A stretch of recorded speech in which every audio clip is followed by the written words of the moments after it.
பாஜக மாநில தலைவர் அண்ணாமலைக்கு நிர்வாகத்திறன் கிடையாது என்றும் அவர் தலைமை பண்பிற்கு 0 என நடிகரும் முன்னாள் சட்டமன்ற உறுப்பினருமான எஸ்.வி. சேகர் கடுமையாக விமர்சித்துள்ளார். அரசியலுக்கே புதுசு. அவர் போலீஸ் ஸ்டேஷனை நடத்துற மாதிரி ஒரு கட்சியை நடத்தணும்னு பண்ணும்போது அவர் கண்ணில் படுறவங்கெல்லாம் திருடங்களாகவும் ரவுடிகளாகவும் அந்த மாதிரி தான் இருக்காங்க. நல்லவங்க போலீஸ் கண்ணில் படத்துக்கு வாய்ப்பு இல்லை. அவரை மாதிரி போலீஸுக்கு கண்ணில் பட வாய்ப்பு இல்லை. அவர் ஒரு ரொம்ப பழைய திமுகவுடைய 10 ஆண்டு காலத்துக்கு முன்னாடி 20 வருஷத்துக்கு முன்னாடி இருக்கிற ஃபைலை வெளில விடுறேன் அது விடுறேன் அப்படிங்கிறாங்க. இடி கேஸோ இன்கம் டேக்ஸ் ரைடோ அது அதனுடைய ப்ராசஸ் படி நடக்குது. அது நடக்கும்போது அண்ணன் சொல்லித்தான் நடந்ததுன்னு கொஞ்சம் குதூகலிக்கக்கூடிய அந்த என்ன சொல்கிறது அந்த விசிலடிச்சாங்குஞ்சுகள்மாங்க அந்த மாதிரி கூட இருக்கிறவங்க அவங்க சந்தோஷப்பட்டுக்கிறாங்க. அவ்வளோதானே தவிர அதற்கு மேலே ஒன்றுமே இல்லை. மோடியினுடைய திட்டங்களை தமிழ்நாட்டினுடைய கடைக்கோடி தமிழர்கள் வரைக்கும் அண்ணாமலை எடுத்து செல்ல தவறிவிட்டார் என்பதுதான் உண்மை. நாம் ஒரு கட்சியில் இருக்கோம்னா நமக்கு நாமே பேசிக்கிட்டே இருந்தால் அதில் எந்த விதமான மாற்றமும் வராது. புதுசாக ஒரு நாளைக்கு 10 பேர் நான் ஓட்டு போடுறேன், 100 பேர் நான் ஓட்டு போடுறேன்னு வரணும். இங்கே வந்துட்டாங்க, இளைஞர்கள்லாம் வந்துடுவாங்க, அத்தனை பேரும் வந்துடுவாங்க, எல்லாரும் எல்லாத்தையும் விட்டுட்டு வந்துடுவாங்கன்னு வாய் வார்த்தையா என்ன சொல்கிறது, வாய் மட்டும்தான் வேலை செய்யுதுன்னா அது சரியாக இருக்காது. அண்ணாமலை ஆரம்பத்திலிருந்தே ஒரு விஷயம் ரொம்ப புத்திசாலித்தனமாக பண்ணார். நம்ம தான் சிறந்தவர் அப்படின்னு சொல்கிறதுக்காக காசு கொடுத்து சில பேரை வேலைக்கு அமர்த்துற மாதிரி அமர்த்தி மாதம் 5 லட்ச ரூபா 10 லட்ச ரூபாங்கிற மாதிரி எல்லாம் கொடுக்க வச்சு ஐயோ அவர் மாதிரி முடியுமா, அவர் 22% ஓட்டு வாங்கிடுவார், தமிழக இதையே மாற்றிடுவார், அடுத்த 26ல் அவர் தான் தமிழ்நாட்டினுடைய முதலமைச்சர், அதுக்கப்புறம் 62ல் அவர் தான் இந்தியாவுடைய பிரதம மந்திரி, எதையோ சொல்லிக்கிட்டு இருக்காங்க. ஒரு தலைவர் என்பவர் தானே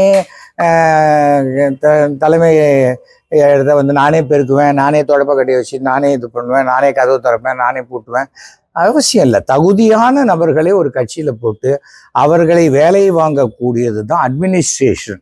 அந்த அட்மினிஸ்ட்ரேஷன் அண்ணாமலைக்கு பூஜ்ஜியமாக இருக்கிறது. எல்லாத்துலேயும் நானே போய் நிற்கணும், நானே பேசணுங்கும் போது இந்த வாய் உளரத்தான் செய்யும், ஒன்றுமே பண்ண முடியாது. அமித்ஷா பிரதமர் எல்லாம் விஜய்க்கு மிக வலுவான அடித்தளத்தோடு தான் அவர் அரசியலுக்குள்ளே வந்திருக்கார். ஓகே, அதே போல் முதல்ல அந்த விஜய் அந்த தமிழக வெற்றி கழகம் அப்படின்னு அனௌன்ஸ் பண்ணும்போது நான் வாழ்த்துக்களை தெரிவித்து அன்றைக்கே போட்டேன். ஏங்க இக்கு இருக்கா இல்லையான்னு போட்டேன். அந்த இக்கை சேர்த்திருக்கார். இதுவே என்னது காட்டுதுன்னா, ஒரு தவறை சுட்டி காட்டினால் அதை நாம் சரி செய்து கொள்ள வேண்டும் என்ற எண்ணம் விஜய்க்கு இருக்கிற வரைக்கும் அவர் கண்டிப்பாக அரசியலில் வெற்றி பெறக்கூடிய வாய்ப்பு உண்டு. தவறு இன்னைக்கு விஜயை போய் நீ ஜோசப் விஜயா அதுவான்னு கேட்க வேண்டிய அவசியம் இல்லை. இந்தியாவில் பிறந்தவர்கள் இந்தியர்களாக இருக்கக்கூடியவர்கள், அவர் இந்துக்களாக இருக்கலாம், முஸ்லீம்களாக இருக்கலாம், கிறிஸ்துவர்களாக யாராக இருந்தாலும் அவர்களுக்கு தேர்தலில் நிற்க முழு உரிமை உண்டு. ஸோ அவரை 2026 தான் வரப்போறேன்றாரு. அப்போ என்ன நினைக்கிறாரு, இன்னும் தன்னுடைய அடித்தளத்தை மிக ஸ்ட்ராங்காக போடணும் அப்படின்னு நினைக்கும் போது அதற்கு உண்டான விஷயங்களை செய்கிறாரு. அப்படி இருக்கும்போது விஜய் பின்னாடி மிகப்பெரிய ஒரு இளைஞர் குழு பட்டாளம் வருவதற்குண்டான வாய்ப்புகள் இருக்கு. அதுக்காக விஜய் தான் அடுத்த முதல்வர் அதெல்லாம் நான் சொல்ல முதல்வர் வந்தாலும் சரி வரல எனக்கு ஒன்றும் வருத்தம் கிடையாது. ஆனால் அதே சமயம் விஜய் வரப்போறார் அப்படின்னு சொன்னா பத்தியா அங்கே ஒரு துண்டு போட்டு வைக்கிறான்னா, நான் ரொம்ப தெளிவாக சொல்றேன், நான் அரசியலே வேண்டான்னு சொன்ன காலகட்டத்தில் தான் நரேந்திர மோடி அவர்கள் என்னை கூப்பிட்டார். அப்போ ஒரே ஒரு கண்டிஷன் தான் அவர் சொல்லி தான் வந்தேன், நான் இனிமே எந்த தேர்தலையும் நான் நிற்க மாட்டேன், நீங்க எங்கெல்லாம் இருக்கீங்களோ அங்கே நான் பிரச்சாரம் பண்றேன் அப்படின்னு சொன்னேன். இப்போ கூட நிறைய பேர் நீங்களே பண்ணலாமே, நான் எப்படி பிரச்சாரம் பண்ண முடியும், எனக்கு பிரச்சாரம்னா எனக்கு ஒரு ஊர்தி வேண்டும், எனக்கு ஒரு என்ன கட்சி எனக்காக அப்பாயிண்ட் பண்ணி நான் பிரச்சாரத்தில் அந்த ஸ்டார் ஸ்பீக்கர்ஸில் நம்மளை முக்கியமாக போட்டு நமக்கு டூர் ரெடி பண்ணினா நம்ம போகலாம். இல்லையா, கர்நாடகாவில் கூப்பிடுறாங்க, கர்நாடகாவில் போய் பிரச்சாரம் பண்ணுறேன், கர்நாடகாவில் சீட்டு ஜெயிச்சாலும் அது மோடிக்கு தானே நல்லது, அதனால எனக்கு ஒன்றும் பிரச்சனையே கிடையாது.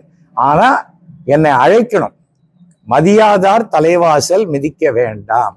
அப்படி யாரும் அழைக்கலையா, சந்தோஷமா நான் அமெரிக்காவுக்கு கிளம்பி என் பொண்ணு வீட்டுக்கு போய் 15 நாள் சந்தோஷமா நல்ல ஏசியில் இருக்கிற மாதிரி இருந்துட்டு ஓட்டு போறதுக்கு முன்னாடி இங்க யாரு நல்லவனோ பார்த்து ஓட்டு போட்டு. செய்திகளை உள்ளது உள்ளபடி தெரிந்து கொள்ள ரெஃப்ளெக்ட் நியூஸை சப்ஸ்கிரைப் பண்ணுங்க.